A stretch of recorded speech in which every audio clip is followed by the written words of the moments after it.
All right, welcome back. This is week 3 in March, and getting into we're getting into training both sides, not just one side of a posture, but both sides. For example, in the footwork drill for why crane spreads wings, we're going to be switching sides. So here we're coming from left hands up and then going into crane spreads wings. And notice how the foot ends. We have to figure out a way to loop the drill. That's what's needed in order to do continuous Qigong practice with the same posture. So right here, heel down, that's a key point, and there the false stance. That's a key point because the false stance is where the posture ends. Watch me here. False stance ends. I do the heel. False stance ends, and heel down to simulate lift hands up. And now I do heel on the right. Now I'm going switching both sides. And so I just continue to do this. It's a long exercise, and it's really great on the feet and the joints.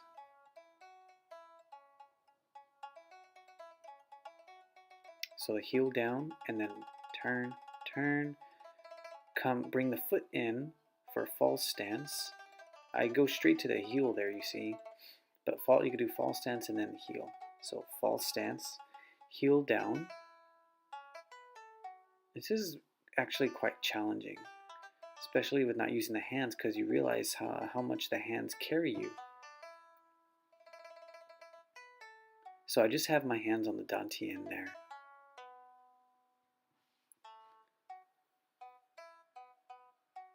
And now we're doing the hands, upper body for crane spreads wings. I go back to lift hands up position. Right hand coils down and then coils up. Right hand coils down. Left hand here stays in the armpit, and then the hands split. So for me, what the important thing is that when I coil here, I make pong and I keep pong.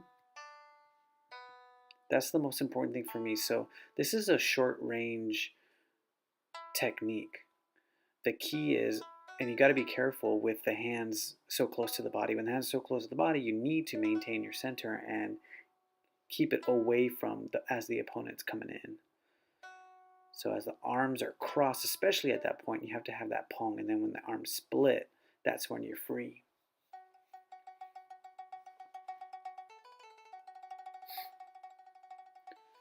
So now we're looking at the transition between crane spreads wings and brush knee. And so this is a really nice exercise for the waist, the shoulders.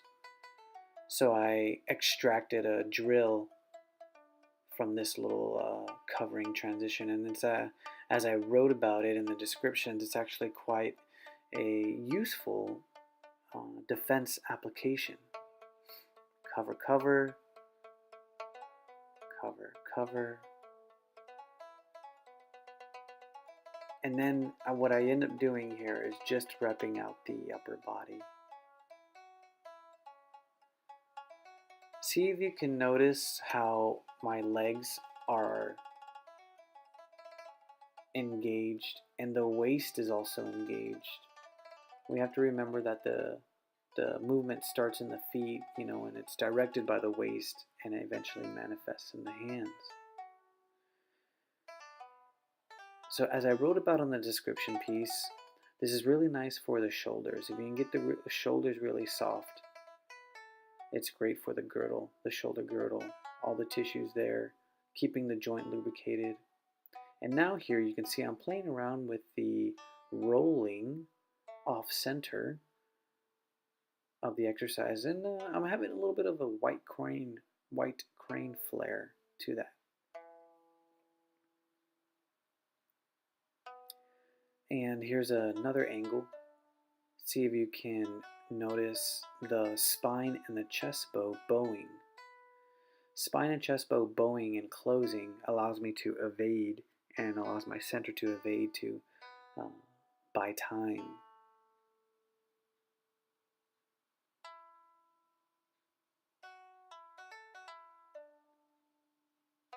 And so as I wrote about in the piece, and if you've seen Dr. Young's video, there's a 1-2, there's a quick 1-2 execution with those hands. And then it goes into brush knee. And what I wrote about in the description piece for this brush knee was that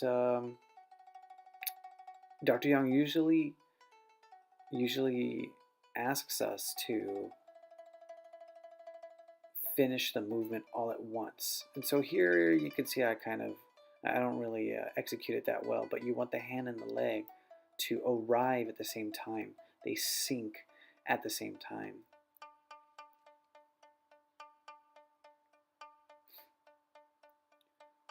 So here what I'm trying to do is just create a nice flow,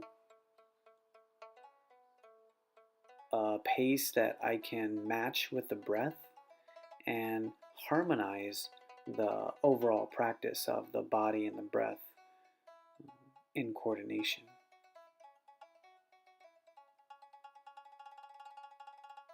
So I'm moving really slow because I'm inhaling and exhaling really slow.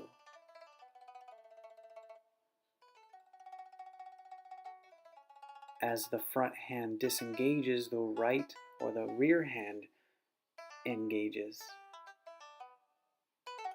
The waist turns, and that drives the front hand, and it pulls the back hand.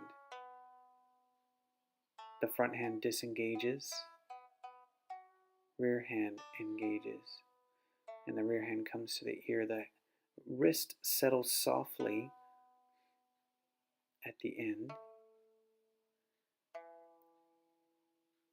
Wrist settles, and you can see that I just do a very subtle wrist settle,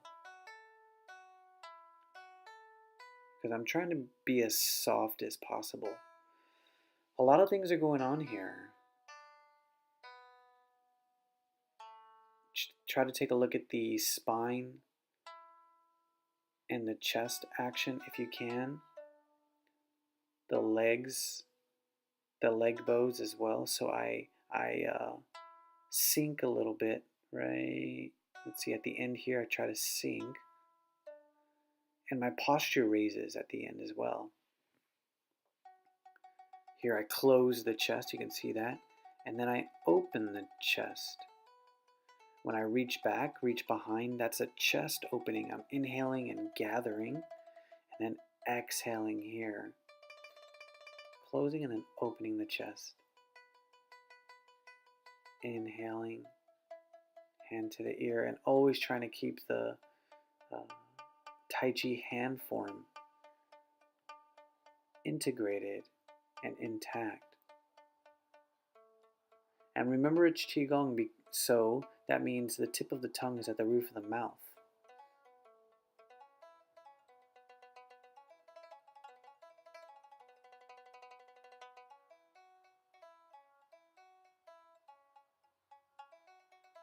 You also want to try to do this with your eyes closed as well.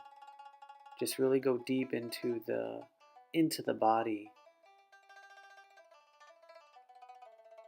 And so here I kind of play around with both hands at the same time. With little flexibility, you can see it's hard to pull both arms back. But I play with the balancing of the body. I play with the central equilibrium. I play with the spine wave. See, the weight goes back and the hands go forward, and the weight sinks as well. I initiate a spine wave there as the hands come back. that chest is open, and then I close the chest. Right here, there's a store, and then there's a release. So all of this right here is gathering, gathering, gathering, pulling, pulling, storing. And then there's a tipping point, and then it releases. That's the exhale.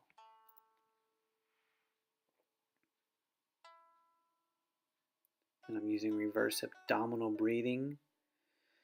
That means the perineum is coming up on the inhale. Exhale, perineum, abdomen push out. So this is a really nice exercise to play around with. There's just something about it. It's very balanced, it's symmetrical, it flows nicely. You know, you can do it in a high horse stance, no footwork required.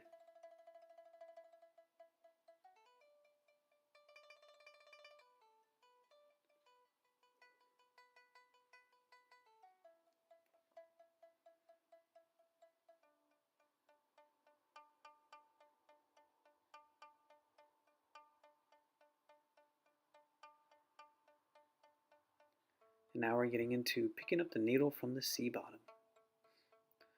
And so that's a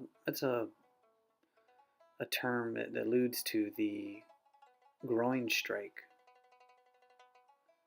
And you know, the squatting into the false stance is a training technique to strengthen the leg and deepen the root. So if you really wanted to execute it, the hand goes straight down. The hand blocks, you seal with the left hand, and the right hand goes straight in real fast. So you can see here, the right hand, I believe, should follow the same as play guitar. You cross the center. Cross the center. The left hand guides or seals the elbow rather. Pull back, follow. The left hand attaches at the elbow. Pull back, follow. Pick up the needle from the sea bottom. And then the palm turns up here. Palm turns up and then push. You can think of this as pushing away. That's it for this week, guys. Hope you enjoyed. This is the Taijiquan calendar series 2019.